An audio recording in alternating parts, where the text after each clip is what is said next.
Hello world! Andito tayo ngayon sa isang area dito sa Guimaras.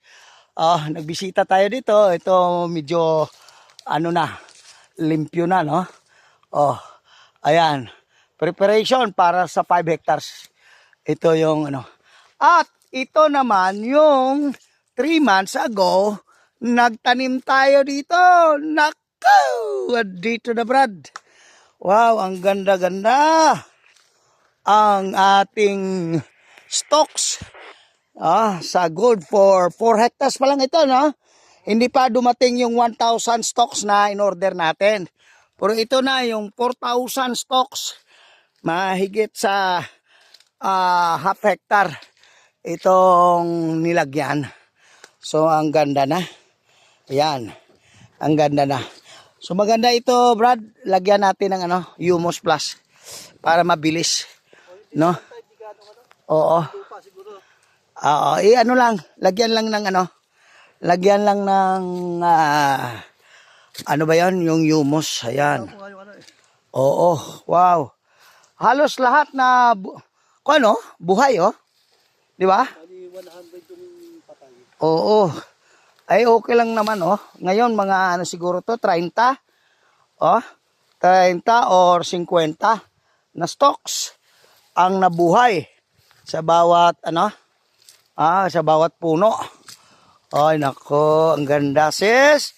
Kung nakita mo ito na yung pinaghirapan nyo.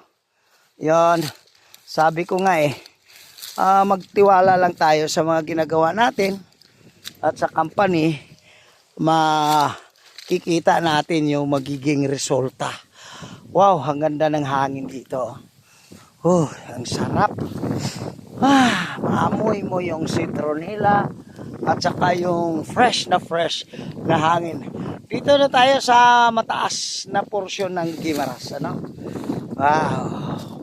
Ayan. Tingnan natin, halos buhay lahat, oh. May mga ilan-ilan na mga casualty, natural lang 'yan. Pero bawi ka naman kasi yung isa ngayon 3 months pa lang, mahigit na ilang mga 30, 50 yung isang puno. Makikita natin 'yon sa sunod na buwan at saka sa ikalima, ika-6, nako. Maganda tingnan. Ito na.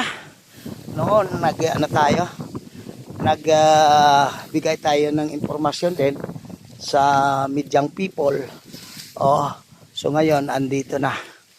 At yung ating pinag-pray noon na nagtanim tayo dito. So maganda na yung resulta ng ating pinaghirapan. Mabuhay tayo lahat. Mabuhay ang citronella farming dito sa Region 6. Mabuhay din yung Prime Universal Business Venture.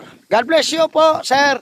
God bless you po sa ating farm partner. Ito yung may-ari natin na partner, si Brad Abit, andito siya. So maganda yung nagiging resulta, Wow. Oo. Ganda tingnan. Ito na, Brad. Wow. Ang dami. Pag naitanim mo to, Brad, sa 5 hektarya na. Nako. Ang ganda tingnan ng Guimaras. Hallelujah.